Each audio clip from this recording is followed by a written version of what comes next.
जय हिंद बच्चों। तो यहाँ पर हम आपके लिए अर्धवार्षिक परीक्षा 2025-26 के लिए विषय हिंदी का कक्षा 9 का मॉडल पेपर लेकर आए हैं। अगर आप लोग क्लास 9th में हैं, हाफ ईयर एग्जाम 2025-26 देने जा रहे हैं, तो ये क्वेश्चन पेपर आपके एग्जाम के लिए इंपॉर्टेंट हो सकता है। तो आप लोग इस वीडियो को पूरा एंड तक देखिएगा। अगर आपको वीडियो पसंद आता है तो वीडियो को लाइक करिएगा, चैनल को सब्सक्राइब करिएगा एंड वीडियो को अपने दोस्तों में शेयर करना मत भूलिएगा। इसमें जो भी क्वेश्चंस है वो आपकी एग्जाम के लिए इंपॉर्टेंट है, तो आप लोग इन सभी क्वेश्चंस को अच्छे से तैयार कर लीजिएगा। तो सबसे पहले यहाँ पर हमारा खंड आ आता है, जिसमें आपको बहुविकल्पीय प्रश्न देखने को मिलते हैं। आपको यहाँ पर 20 ऑब्जेक्टिव क्वेश्चंस दिए जाते हैं जो आपको मार्क शीट पर करने होते हैं, ठीक है। इसके बाद आपके रिटन क्वेश्चंस आते हैं जो आपको कॉपी पर करने होते हैं। तो यहाँ पर हमारा सबसे पहला प्रश्न है, खड़ी बोली गद्य के विकास में योगदान करने वाले आरंभिक लेखक हैं भारतेंदु हरिश्चंद्र, सदाशिव लाल, महावीर प्रसाद द्विवेदी और रामचंद्र शुक्ल। तो यहाँ पर राइट आंसर क्या हो जाएगा? खड़ी बोली गद्य के विकास में योगदान करने वाले आरंभिक लेखक कौन है? तो ये है मुंशी सदा सुखलाल। कौन है? मुंशी सदा सुख लाल, ठीक है। तो यहाँ पर राइट आंसर क्या हो जाएगा? राइट आंसर हो जाएगा ऑप्शन नंबर आपका बी वाला, यहाँ पर करेक्ट हो जाएगा, ठीक है। इसके बाद है, योग वशिष्ठ के रचनाकार हैं दौलत राम, मथुरानाथ शुक्ल, सदाशिव लाल, राम प्रसाद, निरंजनी। तो यहाँ पर राइट आंसर क्या हो जाएगा? राइट आंसर हो जाएगा राम प्रसाद निरंजनी। क्या हो जाएगा? राम प्रसाद निरंजनी, यानी कि ऑप्शन नंबर यहाँ पर आपका जो है डी वाला करेक्ट हो जाएगा। इसके बाद है, कवि वचन सुधा के संपादक थे, तो ये सभी को पता होगा कौन थे? भारतेंदु हरिश्चंद्र थे, यानी कि ऑप्शन नंबर आपका यहाँ पर बी वाला करेक्ट हो जाएगा। इसके बाद है, एकांकी में कितने अंक होते हैं? तो एकांकी में एक अंक होता है, ठीक है। तो ऑप्शन यहाँ पर आपका जो है ए वाला करेक्ट हो जाएगा। इसके बाद है, शूर सागर के रचनाकार हैं, तो शूर सागर के रचनाकार हैं तुलसीदास, कबीरदास, सूरदास, जायसी। तो यहाँ पर राइट आंसर क्या हो जाएगा? राइट आंसर हो जाएगा सूरदास, यानी कि ऑप्शन नंबर यहाँ पर आपका जो है सी वाला करेक्ट हो जाएगा। इसके बाद है, अमीर खुसरो कवि हैं आदिकाल के, भक्ति काल के, रीतिकाल के, आधुनिक काल के। तो अमीर खुसरो कवि किस युग के हैं? तो ये है आदिकाल के। किस काल के हैं? आदिकाल के हैं। तो यहाँ पर राइट आंसर क्या हो जाएगा? राइट आंसर हो जाएगा ऑप्शन नंबर आपका ए, यहाँ पर करेक्ट हो जाएगा। इसके बाद है, कबीर के दोहों को नाम से नहीं जाना जाता है, दोहा, सबद, साखी, पद। तो यहाँ पर देखिए, कबीर के दोहों को दोहा, सबद, साखी के नाम से जाना जाता है, लेकिन पद के नाम से नहीं जाना जाता है। तो ऑप्शन यहाँ पर आपका जो है डी वाला करेक्ट हो जाएगा। इसके बाद है, साहित्य लहरी रचना है, तो साहित्य लहरी रचना है कबीरदास की, तुलसीदास की, भारतेंदु हरिश्चंद्र की, सूरदास की। तो यहाँ पर राइट आंसर क्या हो जाएगा? साहित्य लहरी भी रचना किसकी है? सूरदास की है, यानी कि ऑप्शन नंबर आपका डी वाला यहाँ पर करेक्ट हो जाएगा। इसके बाद है, श्रृंगार रस का स्थायी भाव है, तो श्रृंगार रस का स्थायी भाव है उत्साह, रति, निर्वेद, आश्चर्य। तो यहाँ पर जो श्रृंगार रस का स्थायी भाव होता है वो होता है रति, यानी कि ऑप्शन नंबर आपका यहाँ पर बी वाला करेक्ट हो जाएगा। इसके बाद है, दोहा छंद के पहले और तीसरे चरण में मात्राएं होती हैं 13-13 मात्राएं, 11-11 मात्राएं, 13-11 मात्राएं, 11-13 मात्राएं। तो यहाँ पर राइट आंसर क्या हो जाएगा? राइट आंसर हो जाएगा 13-13 मात्राएं, यानी कि ऑप्शन नंबर आपका ए वाला यहाँ पर करेक्ट हो जाएगा। इसके बाद है, जहां पर शब्दों की पुनरावृत्ति हो और उनके अर्थ भी अलग अलग हो वहां पर अलंकार होता है, यमक, अनुप्रास, श्लेष, उपमा। तो वहां पर कौन सा अलंकार होता है? वहां पर होता है यमक अलंकार। कौन सा अलंकार होता है? यमक अलंकार होता है, यानी कि ऑप्शन नंबर आपका यहाँ पर ए वाला करेक्ट हो जाएगा। इसके बाद है, किस शब्द की वर्तनी शुद्ध है? आप, प्रावारिक, औपचारिक, औपचारिक और इसके बाद है औपचारिक। तो यहाँ पर राइट आंसर क्या हो जाएगा? राइट आंसर हो जाएगा औपचारिक। क्या हो जाएगा? औपचारिक हो जाएगा। यानी कि ऑप्शन आपका बी वाला यहाँ पर करेक्ट हो जाएगा। देखेंगे तो ऑप्शन सी में भी सेम है, डी में भी सेम है, तो आप कोई भी एक करेक्ट कर देंगे, आपका करेक्ट माना जाएगा। ठीक है। इसके बाद है जेठ शब्द का तत्सम शब्द है ज्येष्ठ, श्रेष्ठ, कांड, कोष्ठ। तो यहाँ पर राइट आंसर क्या हो जाएगा? जेठ शब्द का तत्सम शब्द क्या है? जेठ शब्द का तत्सम शब्द है ज्येष्ठ, यानी कि ऑप्शन नंबर यहाँ पर आपका जो है ए वाला करेक्ट हो जाएगा। इसके बाद है धर्म का विलोम है। तो धर्म का विलोम है अधर्म, अधम, पाप, पुण्य। तो यहाँ पर राइट आंसर क्या हो जाएगा? राइट आंसर हो जाएगा अधर्म। क्या हो जाएगा? अधर्म हो जाएगा। यानी कि ऑप्शन नंबर आपका ए वाला यहाँ पर करेक्ट हो जाएगा। इसके बाद है लक्ष्मी का पर्यायवाची है उमा, अम्बा, दामिनी, कमला। तो यहाँ पर राइट आंसर क्या हो जाएगा?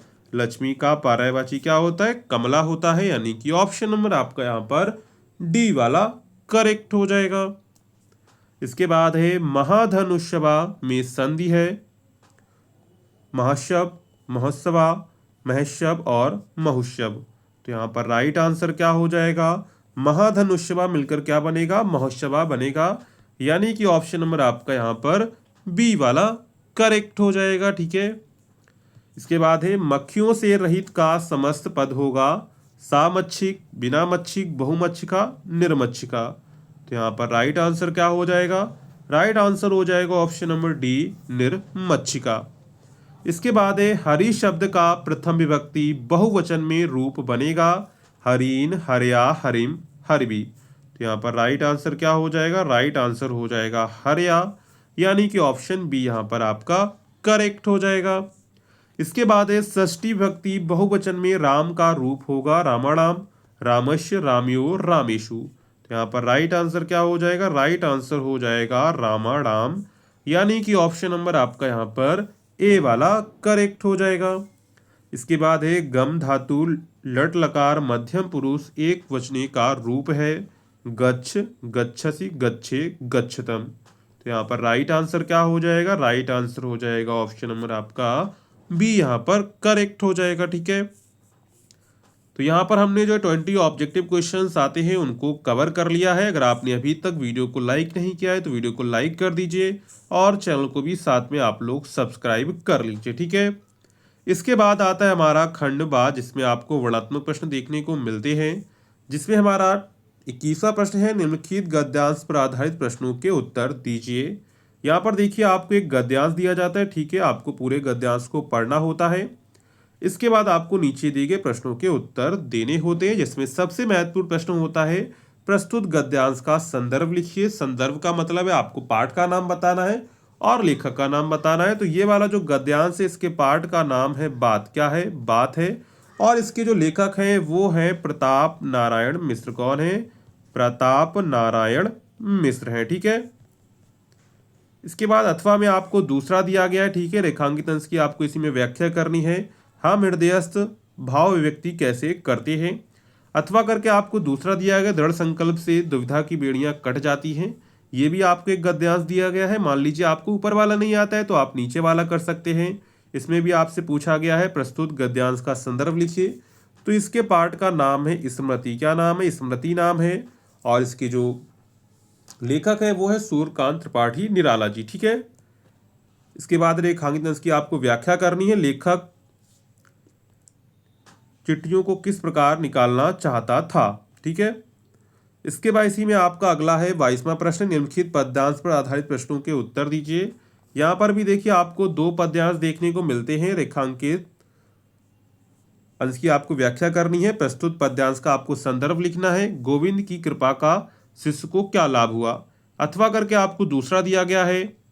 ये करके उपयुक्त पद्यांश का संदर्भ लिखिए, रेखांकित अंश की व्याख्या कीजिए, उपयुक्त पद्यांश में किसका वर्णन किया गया है। तो यहाँ पर सबसे पहले हम लोग इसका देख लेते हैं। इसका पद्यांश क्या हो जाएगा?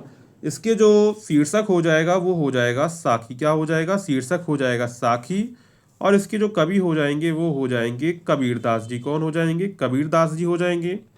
अथवा में आपको जो दूसरा दिया गया है ये आपका लिया गया है प्रेम माधुरी से। किससे लिया गया है? प्रेम माधुरी से लिया गया है। और इसके जो कवि हैं वो है भारतेंदु हरिश्चंद्र कौन है? भारतेंदु हरिश्चंद्र हैं, ठीक है। इसके बाद आपका 23वां प्रश्न है, निम्नलिखित संस्कृत गद्यांश में से किसी एक का संदर्भ सहित आपको हिंदी में अनुवाद करना है। यहाँ पर देखिए आपको 2 संस्कृत गद्यांश दिए गए, इनमें से किसी एक का आपको जो है संदर्भ सहित हिंदी में अनुवाद करना होगा, ठीक है। इसके बाद इसी में आपका खा प्रश्न रहता है, निम्नलिखित पद्यांशों में से किसी एक का संदर्भ सहित अर्थ लिखिए। तो यहाँ पर भी आपको इन दोनों में से कोई एक आपको यहाँ पर करना होगा, ठीक है। इसके बाद आपका 24वां प्रश्न है, नए मेहमान एकांकी का कथासार लिखिए अथवा व्यवहार एकांकी के कथानक की समीक्षा कीजिए। तो यहाँ पर अथवा करके आपको 2 दिया गया है, तो यहाँ पर इन दोनों में से आपको कोई एक यहाँ पर करना होगा, ठीक है। इसके बाद है 25वां प्रश्न, इसी में आपका निम्नलिखित लेखकों में से किसी एक लेखक का जीवन परिचय देते हुए उसकी एक प्रमुख रचना लिखिए। आचार्य हजारी प्रसाद द्विवेदी, श्री राम शर्मा, धर्मवीर भारती। तो यहाँ पर आपको 3 लेखक के नाम दिए गए, इनमें से किसी एक लेखक का आपको जीवन परिचय देना है।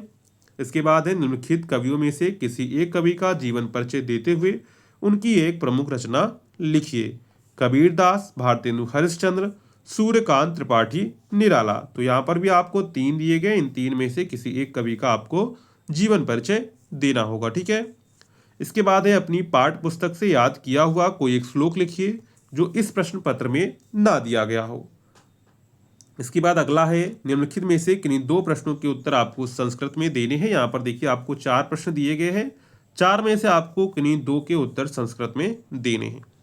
इसके बाद आपका 28वां प्रश्न है, निम्नलिखित मुहावरों और लोकोक्तियों में से किसी एक का अर्थ बताते हुए अपने वाक्यों में प्रयोग कीजिए। आसमान पर चढ़ना, तो आसमान पर चढ़ना मुहावरे का अर्थ क्या है? घमंड करना। नाक का बाल होना मतलब कि बहुत प्यारा होना। 100 सुनार 1 लुहार की मतलब कि एक शक्तिशाली और प्रभावशाली प्रयास। जैसी करनी वैसी भरनी मतलब जैसा कर्म करोगे वैसा फल मिलेगा, ठीक है। इसी में आपका अगला है 29वां प्रश्न, निम्नलिखित में से किन्हीं 2 वाक्यों का आपको संस्कृत में अनुवाद करना है। सदाचार में अनेक गुण विकसित होते हैं, शेर वन का राजा होता है, राम वन को गए, सदा सत्य बोलना चाहिए। तो ये आपको 4 दिए गए, 4 में से किसी 2 का आपको जो है संस्कृत में अनुवाद करना है। इसके बाद आपका अंतिम प्रश्न है, संभाषण प्रतियोगिता में भाग लेने के लिए प्रधानाचार्य जी को एक प्रार्थना पत्र लिखिए। अपना नाम लिखे जाने के लिए जो है विद्यालय को अनुरोध कीजिए अथवा अपने विद्यालय के प्रधानाचार्य जी को शुल्क मुक्ति के लिए एक प्रार्थना पत्र लिखिए। तो यहाँ पर देखिए आपको 2 प्रार्थना पत्र दिए गए, इनमें से कोई एक प्रार्थना पत्र आपको लिखना होगा, ठीक है। तो ये पूरा जो है आपका क्लास 9 का हिंदी का हाफ ईयरली क्वेश्चन पेपर हो जाता है। अगर आपको वीडियो पसंद आई हो तो वीडियो को लाइक करेगा, चैनल को सब्सक्राइब करेगा एंड वीडियो को अपने दोस्तों में शेयर करना मत भूलिएगा। तो चलिए मिलते हैं नेक्स्ट वीडियो में, तब तक के लिए जय हिंद बच्चों।